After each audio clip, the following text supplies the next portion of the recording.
Ésaïe, chapitre 40. Consolez, consolez mon peuple, dit votre Dieu. Parlez au cœur de Jérusalem, criez-lui que sa période de combat est terminée, que sa faute est expiée, qu'elle a reçu de l'Éternel le salaire de tous ses péchés. Une voix crie dans le désert.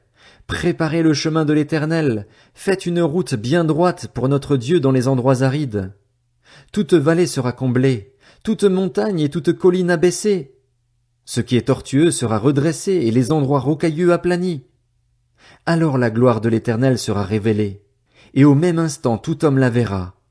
Oui, c'est l'Éternel qui l'affirme. Une voix a dit, proclame un message. Et j'ai répondu, que dois-je proclamer? Toute créature est comme l'herbe, et toute sa beauté comme la fleur des champs. L'herbe sèche et la fleur tombe quand le vent de l'Éternel souffle dessus. Vraiment, le peuple est pareil à l'herbe. L'herbe sèche et la fleur tombe, mais la parole de notre Dieu subsiste éternellement. Monte sur une haute montagne, Sion, pour annoncer la bonne nouvelle. Élève avec force ta voix, Jérusalem, pour proclamer la bonne nouvelle. Élève ta voix, n'aie pas peur. Dis aux villes de Juda, voici votre Dieu. Le Seigneur, l'Éternel vient avec puissance, et son bras lui assure la souveraineté. Il a son salaire avec lui, et sa récompense est devant lui. Pareil à un berger, il s'occupera de son troupeau. Il prendra les agneaux dans ses bras et les portera contre sa poitrine. Il conduira les brebis qui allaitent. Qui a mesuré les océans dans le creux de sa main? Qui a fixé les dimensions du ciel dans une mesure et fait tenir toute la poussière de la terre dans un tiers de mesure? Qui a pesé les montagnes à la balance et les collines à la bascule? Qui a compris l'esprit de l'Éternel et quel homme a été son conseiller pour l'instruire? Avec qui a-t-il délibéré pour se laisser éclairer par lui? Qui lui a appris le sentier du droit, lui a enseigné son savoir-faire et lui a fait connaître le chemin de l'intelligence? Les nations sont pareilles à une goutte d'eau qui tombe d'un seau. Elles sont comme de la poussière sur une balance, et les îles comme une fine poussière qui s'envole. Les forêts du Liban ne suffiraient pas à alimenter le feu de l'autel, et ces animaux seraient en nombre insuffisant pour l'Holocauste. Toutes les nations sont réduites à rien devant lui. Elles comptent moins à ses yeux que le néant et le vide. À qui voulez-vous comparer Dieu? À quelle représentation pourriez-vous le comparer? C'est un artisan qui fond la statue, puis un orfèvre la couvre d'or et y soude des chaînettes d'argent. Celui qui est trop pauvre pour une telle offrande choisit un bois qui ne pourrisse pas. Il sollicite les services d'un artisan assez habile pour fabriquer une sculpture sacrée qui ne soit pas branlante. Ne le savez-vous pas? Ne l'avez-vous pas appris? Ne vous l'a-t-on pas révélé dès le début? N'avez-vous jamais réfléchi aux fondations de la terre? C'est l'Éternel qui siège au-dessus du cercle de la terre. Ses habitants sont, pour lui, pareils à des sauterelles. Il déroule le ciel comme une étoffe légère. Il le déploie comme une tente pour en faire son lieu d'habitation. C'est lui qui réduit les dirigeants à rien, qui rend les juges de la terre pareils à du vide. Ils ne sont même pas plantés, même pas semés. Leur tronc n'a pas encore développé de racines en terre qu'il souffle sur eux. Ils se dessèchent alors, le tourbillon les emporte comme un brin de paille. À qui me comparerez-vous pour que je lui ressemble? Demande le saint. Levez les yeux vers le ciel et regardez. Qui a créé cela? C'est celui qui fait sortir les corps célestes en bon ordre. Il les appelle tous par leur nom. Son pouvoir est si grand, sa force si puissante que pas un seul ne manque. Pourquoi dis-tu, Jacob, et pourquoi affirmes-tu, Israël? Ma situation échappe à l'Éternel, mon droit passe inaperçu de mon Dieu. Ne le sais-tu pas? Ne l'as-tu pas appris? C'est le Dieu d'éternité, l'Éternel, qui a créé les extrémités de la terre. Il ne se fatigue pas, il ne s'épuise pas. Son intelligence est impénétrable. Il donne de la force à celui qui est fatigué, et il multiplie les ressources de celui qui est à bout. Les adolescents se fatiguent et s'épuisent, les jeunes gens se mettent à trébucher, mais ceux qui comptent sur l'Éternel renouvellent leurs forces. Ils prennent leur envol comme les aigles, ils courent sans s'épuiser, ils marchent sans se fatiguer. Ésaïe, chapitre 41. Faites silence pour m'écouter. Que les peuples renouvellent leurs forces, qu'ils s'avancent pour parler. Approchons-nous ensemble pour le jugement. Qui a fait surgir de l'Est celui que la justice appelle à sa suite? Qui lui a livré des nations et soumis des rois? Qui a transformé leur épée en poussière et leur arc en un fétu de paille qui s'envole? Il s'est lancé à leur poursuite. Il circule en paix sur un sentier que ses pieds n'avaient jamais touché. Qui a accompli cela? Qui l'a mis en œuvre? C'est celui qui a convoqué les générations dès le commencement. C'est moi, l'Éternel, qui suis le premier, et je serai encore le même avec les générations à venir. Les îles le voient, et elles ont peur. Les extrémités de la terre tremblent. Ils s'approchent, ils viennent. Ils cèdent mutuellement et chacun dit à son frère, « Courage !» Le sculpteur encourage l'orfèvre. Celui qui travaille au marteau encourage celui qui frappe sur l'enclume. Il affirme que la soudure est bonne, puis il fixe l'idole avec des clous pour qu'elle ne soit pas branlante. Mais toi, Israël, tu es mon serviteur. Jacob, tu es celui que j'ai choisi, le descendant de mon ami Abraham. Je t'ai pris aux extrémités de la terre, je t'ai appelé d'une région lointaine et t'ai dit, tu es mon serviteur. Je t'ai choisi et ne te rejette pas. N'aie pas peur, car je suis moi-même avec toi. Ne promène pas des regards inquiets, car je suis ton Dieu. Je te fortifie, je viens à ton secours, je te soutiens par ma main droite, la main de la justice. Ils seront couverts de honte et humiliés, tous ceux qui sont furieux contre toi.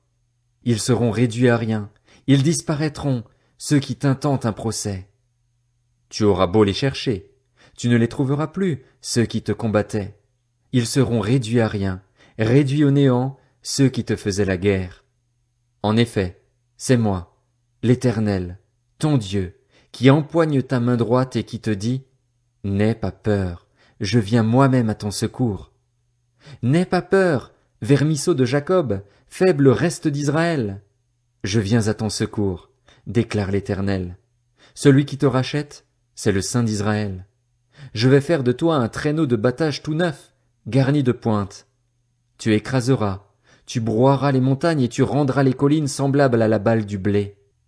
Tu les secoueras et le vent les emportera. Un tourbillon les dispersera.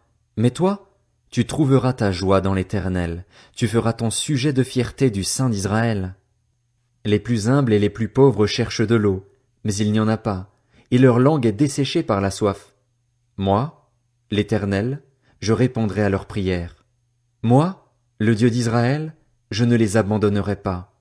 Je ferai jaillir des fleuves sur les collines et des sources au milieu des vallées.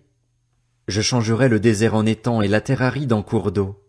Je ferai pousser dans le désert le cèdre, l'acacia, le myrte et l'olivier. Je placerai pêle-mêle dans la plaine aride le cyprès, l'orme et le buis. Ils le verront et ainsi ils le reconnaîtront. Ils constateront et comprendront tous ensemble que c'est la main de l'Éternel qui a fait cela, que c'est le Saint d'Israël qui l'a créé. Plaidez votre cause, dit l'Éternel.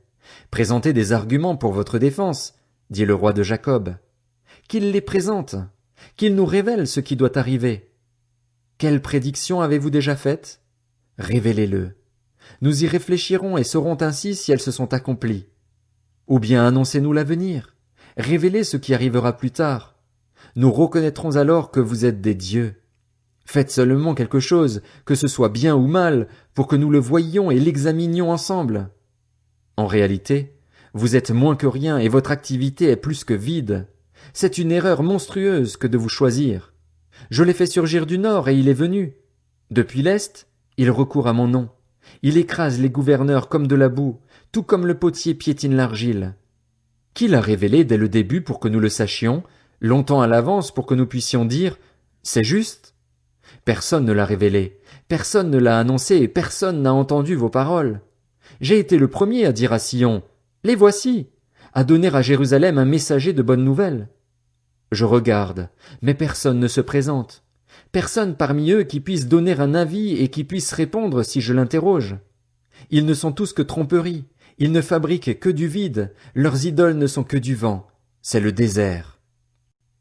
Ésaïe, chapitre 42. Voici mon serviteur, celui que je soutiendrai, celui que j'ai choisi et qui a toute mon approbation. J'ai mis mon esprit sur lui, il révélera le droit aux nations. Il ne criera pas, il ne haussera pas le ton et ne fera pas entendre sa voix dans les rues. Il ne cassera pas le roseau abîmé et n'éteindra pas la mèche qui fume encore, mais c'est en toute vérité qu'il révélera le droit. Il ne faiblira pas et ne se relâchera pas jusqu'à ce qu'il ait instauré le droit sur la terre. Les îles placeront leur attente dans sa loi. Voici ce que dit l'Éternel, le Dieu qui a créé le ciel et l'a déployé, qui a disposé la terre et tout ce qu'elle produit et qui donne la respiration à ceux qui la peuplent, le souffle à ceux qui y marchent. Moi, l'Éternel, je t'ai appelé en toute justice et je te tiendrai fermement par la main. Je te garderai et je t'établirai pour que tu sois l'alliance du peuple, la lumière des nations, pour que tu ouvres les yeux des aveugles, pour que tu fasses sortir le détenu de prison et de leur cachot les habitants des ténèbres. Je suis l'Éternel, voilà quel est mon nom, et je ne donnerai pas ma gloire à un autre ni la louange qui m'est due aux sculptures sacrées. Les premiers événements se sont produits et je vous en révèle de nouveaux. Avant qu'ils ne soient en germe, je vous les annonce. Chantez un cantique nouveau en l'honneur de l'Éternel. Chantez ses louanges depuis les extrémités de la terre, vous qui naviguez sur la mer et vous qui la remplissez, îles et habitants des îles. Que le désert et ses villes fassent entendre leur voix, ainsi que les villages occupés par Kédar.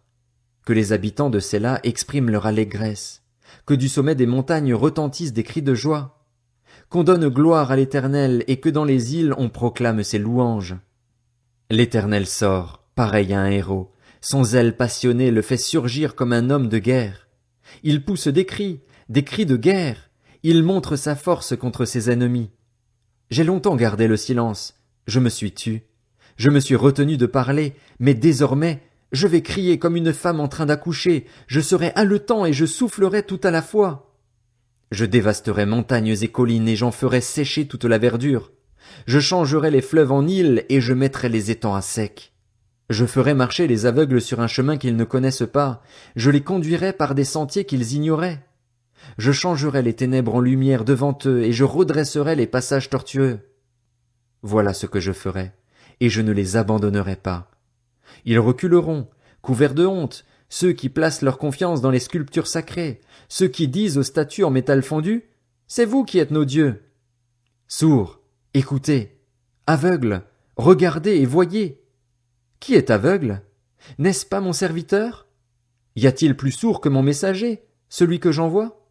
Y a-t-il plus aveugle que le bénéficiaire de mon alliance de paix, plus aveugle que le serviteur de l'Éternel? Tu as vu beaucoup de choses, mais tu n'y as pas prêté attention.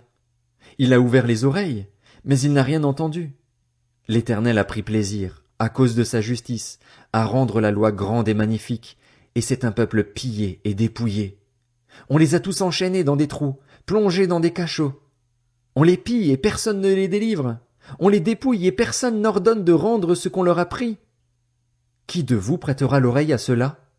Qui se montrera attentif pour écouter à l'avenir? Qui a livré Jacob au pillage et Israël au pillard? N'est-ce pas l'Éternel? C'est que nous avons péché contre lui. Ils n'ont pas voulu marcher dans ses voies et n'ont pas écouté son enseignement. Alors, il a déversé sur son peuple toute l'ardeur de sa colère et la violence de la guerre. Elle l'a embrasé de tous côtés, mais Israël n'a rien compris. Elle l'a incendié, mais il ne l'a pas pris à cœur. Ésaïe, chapitre 43. Maintenant, voici ce que dit l'Éternel, celui qui t'a créé, Jacob, celui qui t'a façonné, Israël. N'aie pas peur, car je t'ai racheté. Je t'ai appelé par ton nom, tu m'appartiens. Si tu traverses de l'eau, je serai moi-même avec toi. Si tu traverses les fleuves, ils ne te submergeront pas. Si tu marches dans le feu, tu ne te brûleras pas et la flamme ne te fera pas de mal. En effet, je suis l'Éternel, ton Dieu, le Saint d'Israël, ton Sauveur. J'ai donné l'Égypte en rançon pour toi, l'Éthiopie et Saba à ta place. Parce que tu as de la valeur à mes yeux, parce que tu as de l'importance et que je t'aime, je donne des hommes à ta place, des peuples en échange de ta vie. N'aie pas peur, car je suis moi-même avec toi. Je ramènerai ta descendance de l'Est et je te rassemblerai de l'Ouest. Je dirai au Nord, donne, et au Sud, ne retiens personne. Ramène mes fils des pays lointains et mes filles de l'extrémité de la terre, tous ceux qui portent mon nom, que j'ai créés pour ma gloire, que j'ai façonné, que j'ai fait. Fais sortir le peuple aveugle qui pourtant a des yeux, et les sourds qui pourtant ont des oreilles. Que toutes les nations se rassemblent, que les peuples se réunissent. Lequel d'entre eux a révélé ces choses?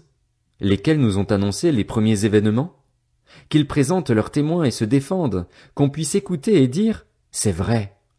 C'est vous qui êtes mes témoins, déclare l'Éternel, ainsi que mon serviteur, celui que j'ai choisi afin que vous sachiez, croyiez et reconnaissiez qui je suis. Avant moi jamais aucun Dieu n'a été formé, et après moi jamais aucun autre n'existera. C'est moi seul qui suis l'Éternel, et il n'y a aucun sauveur en dehors de moi. C'est moi qui ai fait des révélations, qui ai sauvé, qui ai annoncé les événements, ce n'est pas un de vos dieux étrangers. Vous êtes donc mes témoins, déclare l'Éternel, que c'est moi qui suis Dieu. Je le suis depuis le début, et personne ne peut délivrer qui que ce soit de mon pouvoir. Quand j'agis, qui pourrait s'y opposer? Voici ce que dit l'Éternel, celui qui vous rachète, le Saint d'Israël. À cause de vous, j'envoie l'ennemi contre Babylone et je fais couler tous les fuyards, même les Babyloniens, sur leurs bateaux dont ils sont fiers. Je suis l'Éternel, votre Saint, le Créateur d'Israël, votre Roi. Voici ce que dit l'Éternel, celui qui ouvre un chemin dans la mer et un passage dans l'eau puissante, qui fait partir en campagne des chars et des chevaux, une armée et de puissants guerriers. Ils se couchent tous ensemble pour ne plus se relever, ils sont anéantis, éteints comme une mèche. Ne pensez plus aux premiers événements, ne cherchez plus à comprendre ce qui est ancien. Je vais faire une chose nouvelle, qui est déjà en germe. Ne la remarquerez-vous pas? Je vais tracer un chemin en plein désert et mettre des fleuves dans les endroits arides. Les animaux sauvages, les chacals et les autruches me rendront gloire parce que j'aurai donné de l'eau dans le désert, des fleuves dans les endroits arides, pour faire boire mon peuple, celui que j'ai choisi. Le peuple que je me suis formé proclamera mes louanges. Ce n'est pas à moi que tu as fait appel, Jacob. Oui, tu t'es fatigué de moi, Israël. Tu ne m'as pas offert des agneaux en holocauste et tu ne m'as pas honoré par tes sacrifices. Je ne t'ai pas importuné pour que tu me fasses des offrandes, je ne t'ai pas fatigué pour recevoir de l'encens. Tu n'as pas acheté des plantes aromatiques pour moi et tu ne m'as pas rassasié de la graisse de tes sacrifices. Tu m'as seulement importuné par tes péchés, tu m'as fatigué par tes fautes. Pourtant c'est moi qui efface tes transgressions à cause de moi-même, et je ne me souviendrai plus de tes péchés. Réveille mes souvenirs, plaidons ensemble, parle toi-même pour te défendre. Ton premier ancêtre, déjà, a péché et tes interprètes se sont rebellés contre moi. Voilà pourquoi j'ai déshonoré les responsables du sanctuaire, j'ai voué Jacob à la destruction et Israël aux insultes.